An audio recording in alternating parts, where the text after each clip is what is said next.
하는 말이, 예수 믿는 사람들은 잘못한 일을 해놓고 다음 주일날 가서 하나님 잘못했습니다, 그러면 하나님은 다 용서해 주신다고 하니까 얼마나 편리하고 좋으냐. 실패해도 하나님께서 다시금 기회를 주신다고 믿으니까 정말 예수 믿는 사람은 참 편리하겠다. 비웃으면서 하는 말이지만, 또 그래서 기분이 좋은 말은 아니지만, 그러나 어떻게 보면은 그 말이 맞는 말이죠. 하나님은 용서의 하나님이십니다. 또 우리가 실수하고 실패하고 또 잘못해도 다시금 기회를 주시는 하나님이십니다. 우리 하나님 그런 하나님 맞죠? 네. 그럼 왜 하나님께서는 흔히 하는 말로 쏙도 없이 왜 하나님께서는 그렇게 다시금 기회도 주시고 또 용서해 주시고 그러시는 걸까요? 그건 하나님께서 누구시기 때문에? 우리의 아버지시기 때문에 그렇죠.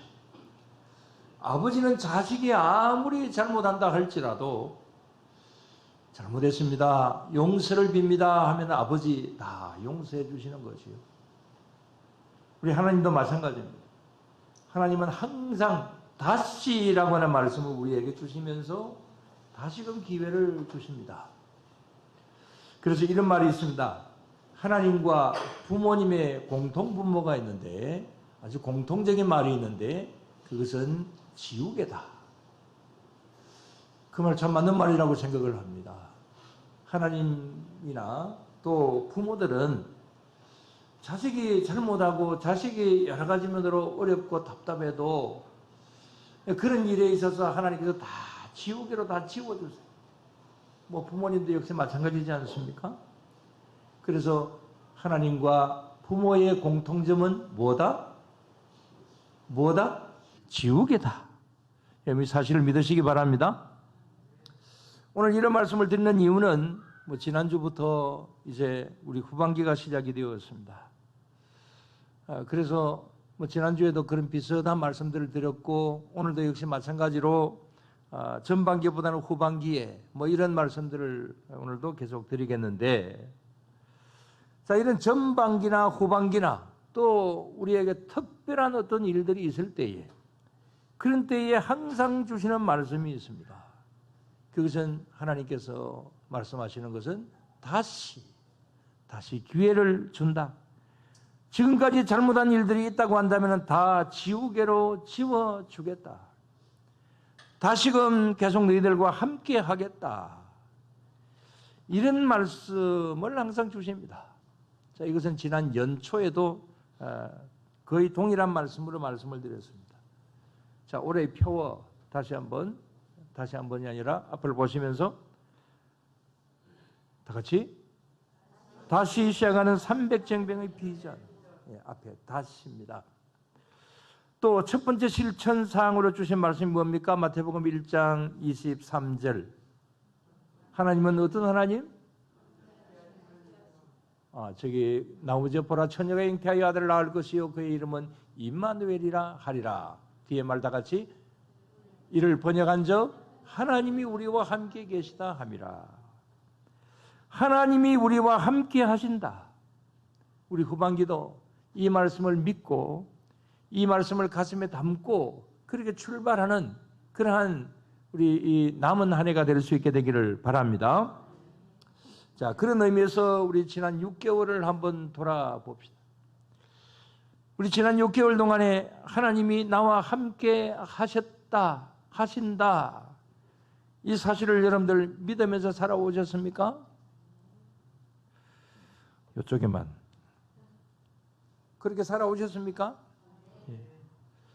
하나님이 나와 함께 하신다. 우리는 구호를 외치고 또 이 말씀을 잘 알고 있습니다만은 말씀이야 그렇지 하면서 그냥 간과하고 대수롭지 않게 생각을 하고 그렇게 나아가지 않습니까? 자, 하나님이 나와 함께 하신다. 늘 항상 드리는 말씀이기도 하고 또 앞으로도 계속 아무리 강조해도 지나치지 않는 말씀입니다. 하나님은 우리와 함께 하신다. 이 사실을 다시 한번 믿으시기를 바랍니다. 그러나 후반기의 출발부터가 별로 좋지 않습니다. 시작하자마자 전국적으로 하루 확진자가 1000명이 넘어가는 그러한 가운데 있는 것을 보면서 참, 왜 이렇게 계속되는가? 수도권은 뭐 4단계로서 이제 내일부터 시작이 되니까 다음 주일부터 뭐 수도권은 아예 비대면으로 예배를 드려야 된다. 뭐 그렇게 조치가 내려진 것 같습니다. 그래서 이런 어떤 어려운 상황들이 계속되는 가운데 있지만 그래도 하나님이 우리와 함께 하신다. 이런 형편 속에도 하나님 함께 하신다. 이 사실을 믿고 그렇게 나아갈 수 있게 되기를 바랍니다. 이런 면으로 오늘 본문의 말씀을 봅니다. 자, 오늘 본문 말씀 잘 아십니다. 여기에 대해서는 지난주 크리스찬 신문에 제가 기고했던 내용이기도 합니다만은, 자, 창세기 12장 10절에서 20절까지 보면 이 아브라함 가족이 애굽으로 이주하는 과정이 나옵니다. 자, 이주하는 내용은 12장 10절에 보면 가나안 땅에 무엇이 있었기 때문에? 심히 기근이 있었기 때문이다. 기근 때문에 애굽으로 내려갔다 그랬습니다. 근데 이 애굽에 가서 무슨 일이 일어납니까? 아내 사라를 동생이라고 한 일 때문에 사라가 애굽 왕의 첩이 될 뻔한 일이 생겨지게 되죠. 정말 위기 일발의 순간에 하나님께서 전적으로 함께 하시고 도와주시어서 그 위기에서 벗어나게 됩니다. 이 일로 인하여서 아브라함은 아주 깊은 깨달음을 갖게 되지요. 뭐 전에도 몇 번이나 말씀을 드렸기 때문에 내용을 잘 아실 줄로 압니다. 그래서 이 일로 인하여서 아브라함이 다시금 가나안 땅으로 돌아옵니다. 그것이 오늘 13장의 본문의 내용이죠. 자, 그런데 이 사건에서 무엇을 볼 수가 있습니까?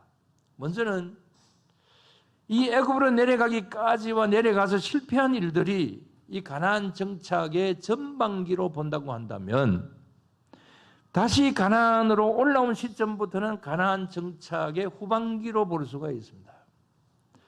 아무튼 아브라함은 이제 다시 이 애굽에서 올라오는 이것을 계기로 해서 가나안 땅의 후반기를 시작을 하면서 다시금 내가 새롭게 시작을 하겠다. 다시금 내가 하나님 앞으로 더욱더 가까이 나가겠다. 이렇게 그는 생각을 합니다. 그리고 그의 가치관도 달라지게 됩니다. 그렇다면 무엇이 달라졌습니까? 먼저 그의 믿음의 회복이 있습니다. 그것을 3절에서 4절까지의 말씀에서 볼 수가 있는데, 자, 13장 3절에서 4절 다 같이. 그가 네게부에서부터 길을 떠나 베델에 이르며 베델과 아이 사이 곧 전에 장막 쳤던 곳에 이르니 그가 처음으로 제단을 쌓은 곳이라. 그가 거기서 여호와의 이름을 불렀더라 그랬습니다. 자, 여기 보면은 아브라함은 전에 가나안에 있을 때에 장막을 치고 제단을 쌓았던 곳을 다시 찾아갔습니다. 그것이 어디라 그랬습니까? 베델과 아이 사이라 그랬습니다. 자, 우리 저기 사진을 한번 보십시오.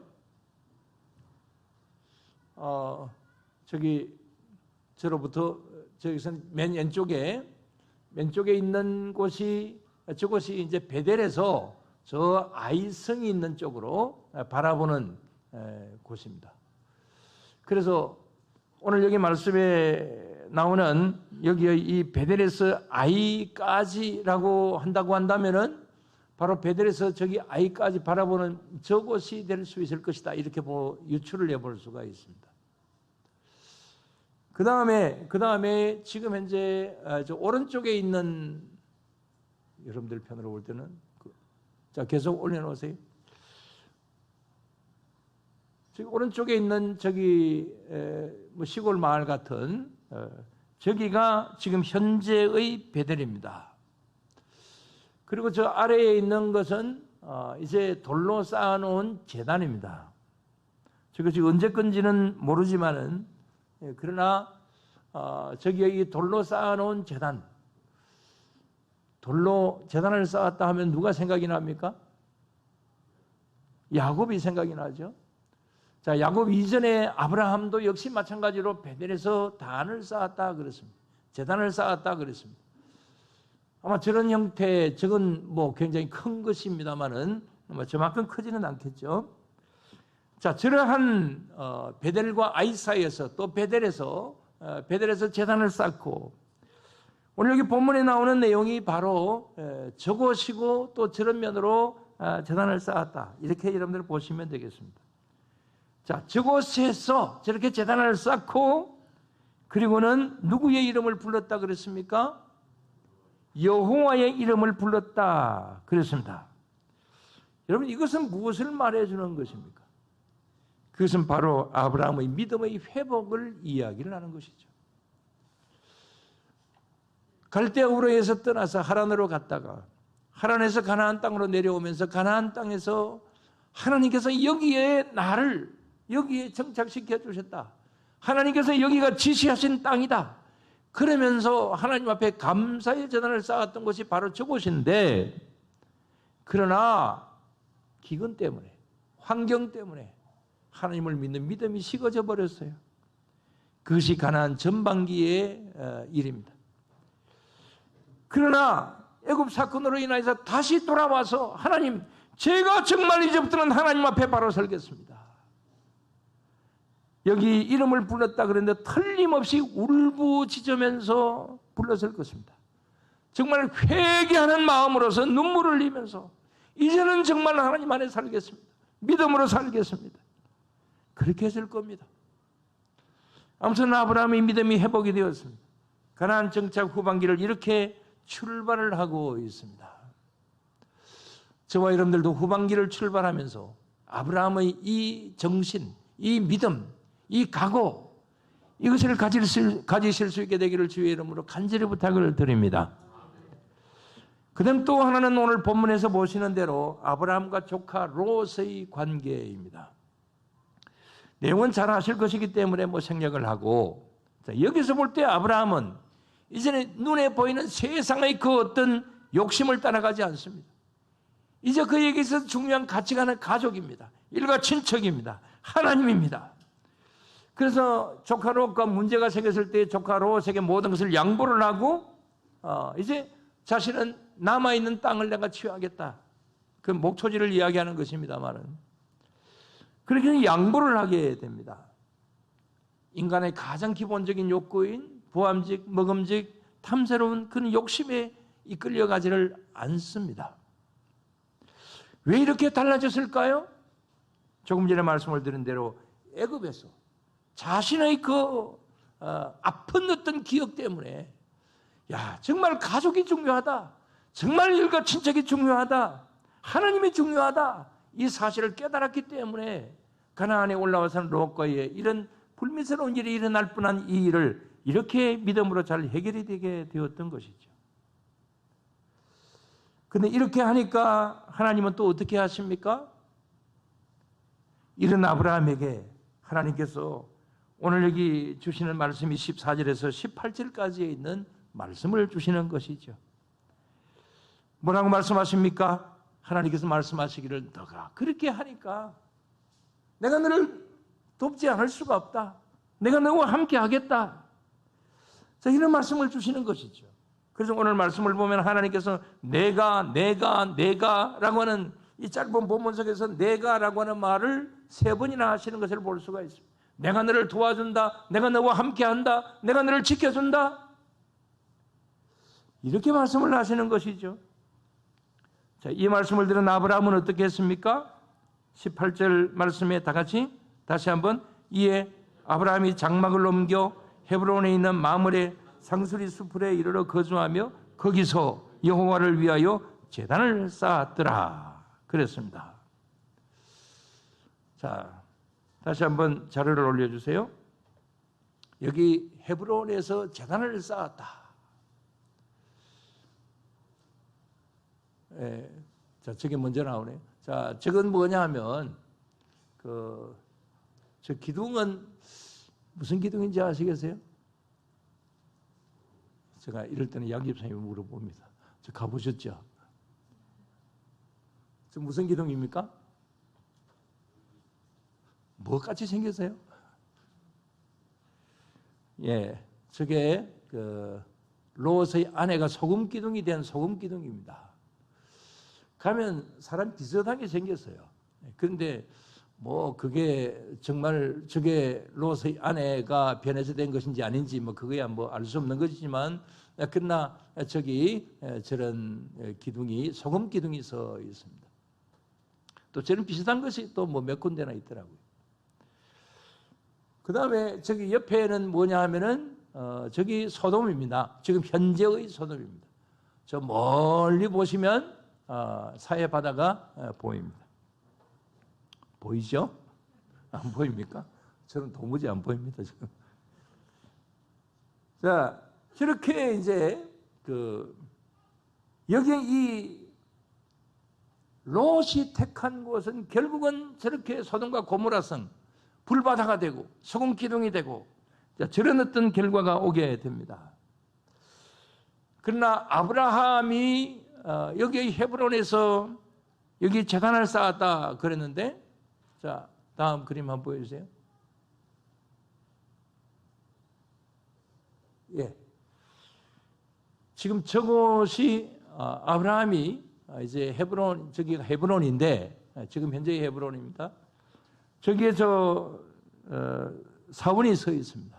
그런데 애석하게도 저것은 이제 우리 믿음의 사원이 아니고 회교 사원입니다.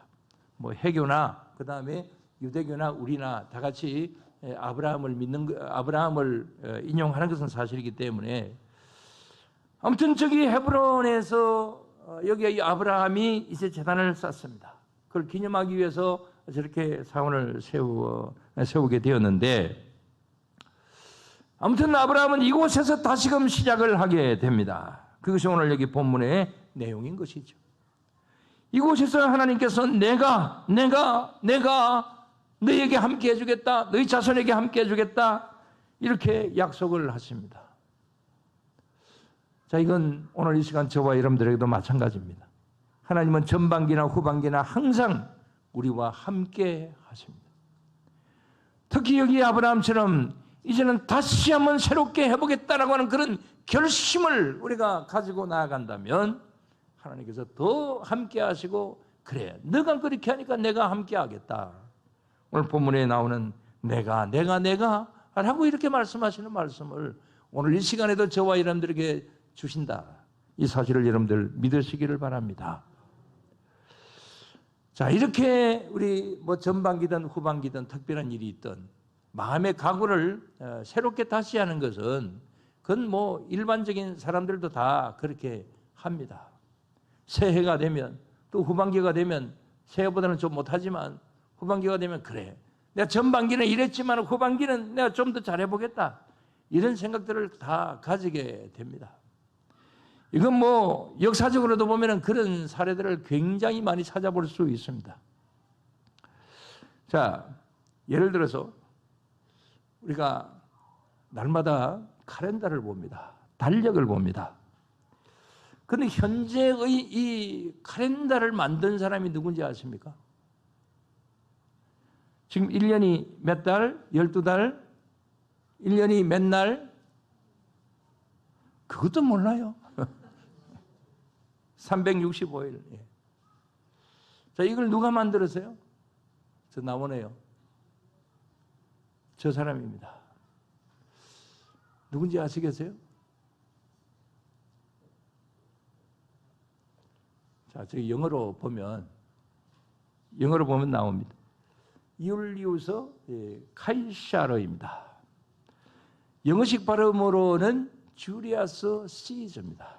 자, 시저에 대해서 뭐 가끔 말씀을 드릴 때가 있죠. 이 시저가 이집트에 정복을 하러 가서 보니까 태양력을 사용을 하고 있습니다. 그래서 이미 뭐 이집트에서, 이집트 문명에서 이 태양력을 사용하는 이 365일은 사용을 하고 있었습니다.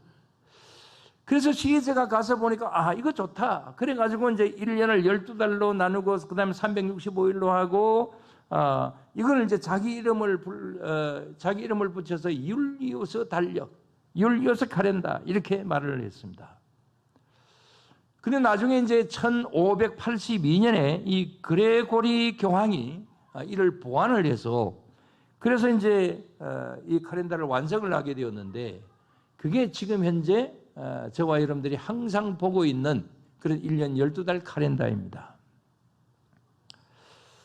우리는 달력이라고 말하지만 이 카렌다, 이 캘런더라고 하는 그런 말이죠. 이것은 원래 이 라틴어에서 영어도 아니고 라틴어에서 온 저기 율리우스 카이사르가 사용을 한 말이기도 합니다. 그래서 카렌다라고 말을 하게 되는 거죠. 자, 그런데 뭐 이게 중요한 것이 아니라 이 주리아스 시저가 이 달력을 처음 만들 때 1년 12달을 전반기와 후반기로 나누면서 맨 처음에 이제 첫 달을 1월달을 뭐라고 했느냐 하면은 1월달 이름을 영어로 하면 이 연초에 대해 연초가 되면 가끔씩 말씀드리죠. 자, 1월달 영어로 January, January라 그랬습니다. 자, 이 말은 그 로마 신화에 나오는 그 야누스 신을 영어로 January라고 이렇게 이야기를 하는 거죠. 근데 이 야누스 신의 얼굴이 몇 개입니까? 이를 첫 주에 제가 말씀을 드렸어요. 그래서 오늘 지금 시험 쳐보는 겁니다. 야누스 신의 얼굴이 몇 개? 빵점. 두 개죠. 하나는 이쪽을 바라보고 있고 한쪽은 이쪽을 바라보고 있습니다. 그래서 1월 달을 지나간 1년을 돌아보고 그 다음에 이쪽 얼굴은 또 다가오는 이렇게 한 해를 바라본다. 그런 면에서 1월 달을 이렇게 야누스라고 이야기를 했습니다. 제뉴얼이라고 이렇게 이야기를 하게 된 것이죠. 그 다음에 이제 7월 달이니까 이 7월 달 영어가 뭐죠? 중학교 1학년 이야기요. 2학년 주라이죠. 자, 이걸 좀 이야기하기 위해서 뭐 7월 달이니까 이 말씀을 드리기 위해서인데, 근데 이 주라이가 누구를 말하는지 아십니까? 바로 조금 전에 본 이 사람입니다. 저 사람입니다. 주리아스 시저입니다. 카이사르입니다. 성경에는 어떻게 나옵니까? 가이샤라고 나오죠. 카이사르 그렇게 나옵니다. 근데 이 주리아스 시저가 1년 12개월의 그 월별 이름을 정할 때에 사실 보면은 뭐 신의 이름이고 그 다음에 황제의 이름이고 뭐 이런 것이 쭉 이렇게 12달 이름이 다 그렇게 되어 있습니다. 근데 왜 하필이면 7월의 이름을 정할 때 자신의 이름인 주라이라고 이렇게 했을까? 그 첫 번째 이유는 7월은 시저 자신의 생일이 있다고 합니다. 그래서 이게 내 달이다. 7월은 바로 나 시저의 달이다. 뭐 그런 면에서 이 주라이라고 이렇게 이름을 붙였다고 합니다. 그 다음에 또 하나의 유래가 이렇습니다. 이 시저가 천하를 통일하고 로마를 공화정 국가에서 이제 황제 국가로 바꾸었죠. 그러면서 이 시저가 그 당시의 세계를 정복을 하고 또 뭐 이렇게 황제 국가를 바꾸면서 했던 유명한 말들이 있습니다. 자, 이 말들은 지금도 자주 사용을 하고 있는데, 자, 어떤 말들인가? 자, 한번 봅시다. 카이샤르 우럭 몸. 한번 읽어봅시다. 주사위는 던져졌다. 루비콘 강을 건너다. 왔노라, 보았노라, 이겼노라. 저 중에 한 가지라도 들어보신 적이 있습니까? 예. 그 다음에 또 이 사람이 태어날 때 절개 수술을 하고 태어났다고 해서 뭐 이것도 가능 말씀을 드리지만 이런 방법으로 해서 출산을 할 때에 지금 현재 뭐라 그럽니까? 제왕절개라고 이야기를 하죠. 그래서 제왕절개라고 하는 그 말은 주리아스 시저가 태어난 그 방법, 제왕절개를 하고 태어나기 때문에 그 제왕 이렇게 말을 붙이는 것이죠. 여기도 제왕절개하고 태어난 사람들 많죠? 저 시대는 그런 거 전혀 없었는데. 자, 그런데 조금 전에 말씀을 드린 대로 이 7월을 왜 주리아스 시저의 이름인 주라이라고 이렇게 했을까? 이유는 이 앞에 말들이, 자, 저기에 쓰여져 있는 말들이 모두 다 결단을 필요한 말이기 때문에 그렇습니다. 로마에는 자신이 적인 폼페이우스를 치러갈 때에 이런 말을 했습니다. 먼저 주사위는 던져졌다. 이 말은 무슨 말이겠습니까? 결심이 끝났다. 이게 뭐 보통 일이 아니거든요. 이제 정적을 치러 갑니다. 군사를 돌이켜서 지금 로마로 향하여서 진군을 해야 됩니다. 이 정말 어렵고 대단한 일을 이제 주사위는 던져졌다. 이제 결심이 끝났다. 그런 말이죠. 루비콘강을 건넜다. 저 말은 이제 루비콘 강 이름이 루비콘입니다. 뭐 실제로는 저 강이 아주 작은 그런 뭐 큰 맥값이 있어난 것이라고 하는데 어쨌든 루비콘 강을 건넜다. 이 말은 이제는 로마로 진군하는 군대가 이 강을 건넜으니 돌이킬 수가 없다. 뭐 그런 말이고. 드디어 정적을 물리치고 로마의 원로원을 장악을 합니다. 그 장악을 하고 난 말이 그때 한 말이 왔노라 보았노라 이겼노라 이렇게 이야기를 합니다. 뭐 우리나라로 본다면 이승계가 위화도 회군을 해서 고려를 멸망시키고 조선을 세운 일과 뭐 비슷하다. 뭐 그렇게 볼 수가 있습니다. 아무튼 이런 말씀을 드리는 것은 뭐 저거 다 잊어버리고 뭐 별로 큰 의미가 없습니다. 그러나 7월이라고 하는 말과 함께 후반기가 시작이 되었다라고 하는 이 말과 함께 말씀을 드릴 것은 이렇게 대단한 결심을 했다라고 하는 그 점에 강조점을 두고자 말씀을 드리는 겁니다. 결심했다. 내가 이 대단한 일을 내가 한번 해보겠다 라고 이렇게 각오를 했다. 그래서 후반기를 시작하는 7월의 이름을 줄여서 시즈의 이름을 그대로 따서 주라이라고 이렇게 이제 했다는 겁니다. 여러분, 우리들에게 새로운 결단이 필요합니다. 그때가 한 해의 시작인 1월이든지 후반기가 시작이 되는 7월이든지 아니면은 또 우리들에게 특별한 어떤 일들이 있어서 그것 때문에 우리가 결심하는 일이든지 간에 우리 모두 다 새로운 결심 또 새롭게 해보겠다는 의지 이게 항상 필요한 것이죠. 그러나 그것이 하나님이 없는 개인적인 정치적인 욕구나 개인적인 어떤 사리사욕이 앞설 때에 그건 결국은 허무한 결과를 가져오게 되는 것이죠. 예를 들어 조금 전에 말씀을 드린 이 주리아스 시즈의 이름은 주라이. 어떻게 되었을까요?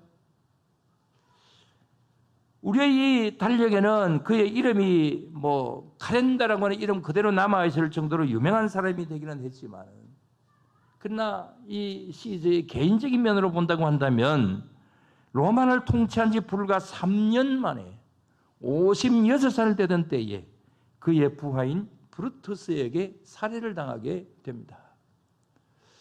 그야말로 정권을 잡은 지 3년 만입니다.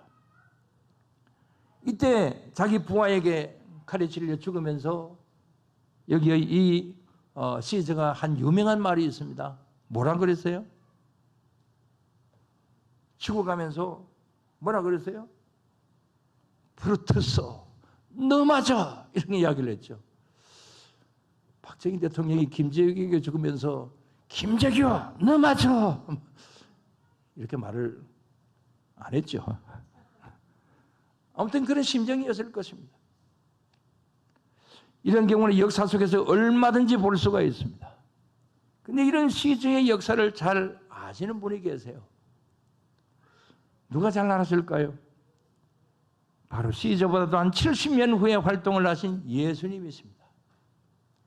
예수님이 뭐라고 말씀을 하십니까? 마태복음 26장 52절에 칼을 가진 자는 뭐로 망한다? 칼로서 망한다. 뭐 예수님이 이 시절을 염두에 두고 하신 말씀인지는 모르지만은 확실하지는 않지만 그러나 그것은 그때 그 당시에 한 70년 전의 일이기 때문에 그건 이미 로마 서전에 팽배해졌던 그러한 말이기도 합니다.